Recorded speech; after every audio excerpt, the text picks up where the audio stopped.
Terima kasih pemirsa, Anda masih bersama kami dalam Juru Bicara, masih bersama dengan Dirjen IKP Kemenkominfo Republik Indonesia, Bapak Usman Kansong.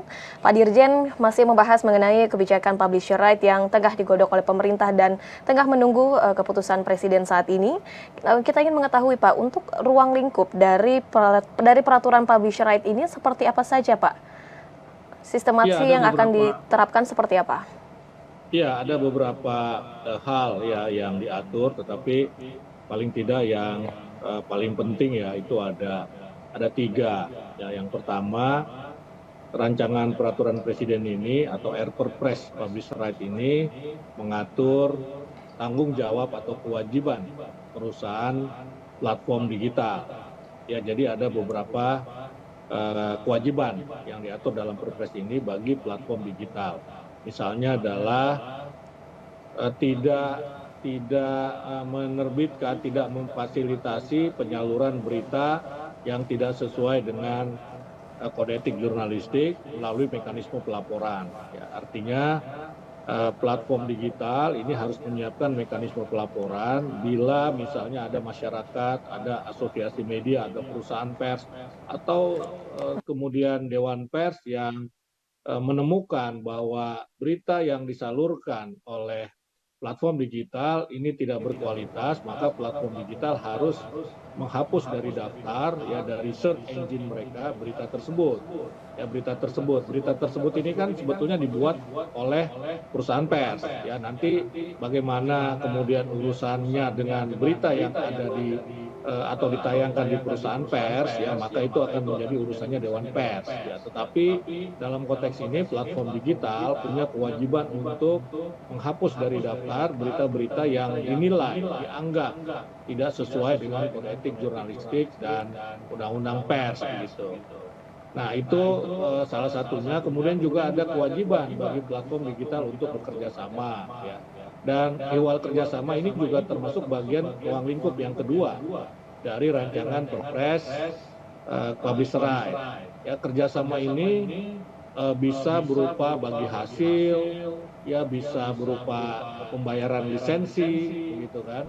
Jadi kan seperti saya sampaikan tadi, platform digital ini kan mengambil dengan percuma, yang mengambil secara gratis begitu berita-berita yang diproduksi oleh perusahaan pers. Nah, karena itu mungkin ada semacam lisensi ya, terhadap berita yang disalurkan oleh perusahaan platform digital begitu ya, sehingga hak penerbit diakui. Ya, itulah kenapa namanya publisher right. Publisher right kan artinya hak penerbit. Jadi penerbit yang memproduksi berita, perusahaan pers yang memproduksi berita ini mendapatkan haknya ya dari platform digital yang sudah menyalurkan dan kemudian memonetasi atau mengkomersialisasi berita yang diproduksi oleh perusahaan pers dan disalurkan oleh perusahaan platform digital begitu. Ada juga skema bagi hasil, ya ada juga berbagi data dan bentuk-bentuk kerjasama lainnya. Ya, ini kita serahkan kerjasama ini dalam konteks B2B, business to business begitu. Dan yang ketiga, ruang lingkupnya ada di komite. Ya, komite ini dibentuk dan ditetapkan oleh Dewan Pers. Kemudian komite ini bertanggung jawab kepada publik. Ya, bertanggung jawab kepada publik. Jumlah anggota komite itu ganjil dan maksimal 11 orang. Nah, jadi bisa saja 9, bisa saja 7 gitu kan. Dan ada 3 unsur di dalam komite ini. Yang pertama adalah unsur Dewan Pers, tetapi tidak terikat pada perusahaan pers.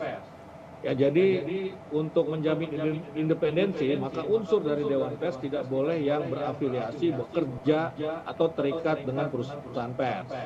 Yang kedua adalah unsur pakar. Unsur pakar atau unsur masyarakat secara luas. Ini juga adalah orang-orang yang tidak terafiliasi atau terikat atau bekerja di perusahaan platform digital maupun perusahaan pers. Sekali lagi untuk menjamin independensi. Dan yang ketiga ini ada unsur pemerintah. Jadi unsur Dewan Pers 5 orang maksimal ya. Unsur pakar 5 orang dan unsur pemerintah dalam hal ini Kominfo 1 orang. Nah, lembaga ini atau komite ini nanti yang akan memastikan pelaksanaan rancangan Perpres. Ya, misalnya ada ketidaksepakatan atau dispute atau perbedaan pendapat dalam kerjasama antara platform digital dan perusahaan pers, maka komite ini bisa memediasi untuk mencari titik temu, ya, untuk mencari kesepakatan. Itu misalnya tugas komite. Jadi intinya ada 3 ruang lingkup yang diatur dalam rancangan Perpres. Tentu ada ruang lingkup yang lain, tetapi yang paling penting saya kira 3 hal itu. Baik, kemudian selain dari platform digital yang memiliki kewajiban untuk menghapus berita yang dianggap tidak sesuai dengan kode etik jurnalistik, namun di sini terdapat komite yang salah satunya ini terdiri dari Dewan Pers yang bekerja untuk mengawasi bahwa konten yang ditayangkan ini sesuai dengan kode etik jurnalistik begitu ya Pak.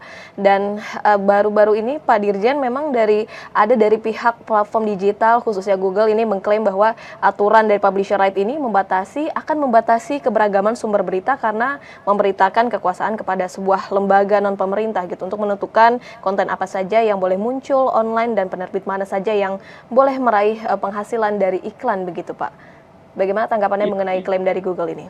Yang pertama soal kelembagaan. Kelembagaan ini kan ada unsur pemerintahnya tadi saya sampaikan. Dan ke lembaga ini, komite ini tidak punya kekuatan katakanlah untuk memberikan sanksi pada platform digital. Yang memberikan sanksi kepada platform digital jika platform digital itu melakukan kesalahan adalah pemerintah. Ya, jadi kewenangan yang diberikan kepada lembaga non pemerintah itu bersifat terbatas. Ya, hanya memediasi begitu, kemudian memberi rekomendasi bisa, ya misalnya komite memberi rekomendasi kepada menteri yang mengurusi bidang informatika dan komunikasi untuk katakanlah memberi sanksi. Jadi sebatas memberikan rekomendasi, tetapi yang memberikan sanksi adalah pemerintah, ya karena platform digital memang yang meregulasi itu adalah pemerintah. Beda dengan pers. Kalau pers itu kan sifatnya self regulation, jadi membuat regulasi mereka sendiri begitu ya. Jadi saya kira kekhawatiran itu tidak perlu terjadi, tidak perlu dikhawatirkan oleh platform digital karena di rancangan Perpres sudah kita atur sedemikian rupa sehingga komite ini akan bersifat fair, akan bersifat adil dan transparan. Ya, jadi kalau ada persoalan, ada ketidaktransparan, katakanlah begitu dari komite ya perusahaan platform digital tentu saja bisa menyampaikan ini kepada pemerintah sebagai regulator yang mengatur platform digital gitu. Ya, jadi sangat banyak peluang yang bisa diambil oleh platform digital bisa bila ada persoalan-persoalan. Ya. Bahkan platform digital bisa mengajukan arbitrase ya ke lembaga-lembaga yang sesuai dengan undang-undang bisa melakukan arbitrase begitu. Nah, ini tidak membatasi konten, ya, ini tidak membatasi konten, tetapi mengatur. Beda membatasi dengan mengatur, ya karena dalam konteks ini kita kan ingin berita-berita yang ditampilkan, yang disalurkan oleh platform digital adalah berita-berita yang benar, berita-berita yang bagus, berita-berita yang sesuai dengan kode etik, berita-berita yang tidak melanggar undang-undang maupun ketentuan peraturan lainnya begitu. Kenapa? Karena ini adalah hak masyarakat. Masyarakat berhak untuk mendapatkan informasi yang benar begitu. Jadi keragaman konten tetap terjaga. Ya, yang dibatasi, kalaupun mau dibatasi, itu adalah berita-berita yang tidak sesuai dengan kode etik jurnalistik, ya begitu. Kan kalau urusan itu, ya memang harus dibatasi begitu ya. Orang berita itu berita yang tidak benar, berita yang bohong mungkin, ya berita yang tidak akurat, berita yang tidak berimbang, lah itu kan memang harus kita batasi penerbitannya, penyalurannya begitu. Kenapa? Ya karena nanti masyarakat mendapatkan informasi yang tidak benar, tidak akurat, begitu, informasi bohong bahkan. Sementara di sisi lain adalah menjadi hak asasi manusia bagi rakyat, bagi masyarakat untuk mendapatkan informasi yang benar dan akurat. Ya, jadi dalam konteks itu membatasinya, jadi membatasi peredaran berita-berita yang melanggar kode etik dan peraturan perundang-undangan lainnya begitu. Baik, perlu digarisbawahi bahwa publisher right ini bukan pembatasan namun pengaturan begitu ya Pak. Tidak hanya bagi untuk pers dan juga platform digital saja, namun ini akan bermuara kepada masyarakat yang dimana sesuai dengan hak asasi manusia bahwa setiap manusia ini berhak untuk mendapatkan informasi yang tepat dan juga akurat. Pak Dirjen, kita masih ada satu segmen lagi di Juru Bicara dan pemirsa tetaplah bersama kami dalam Juru Bicara.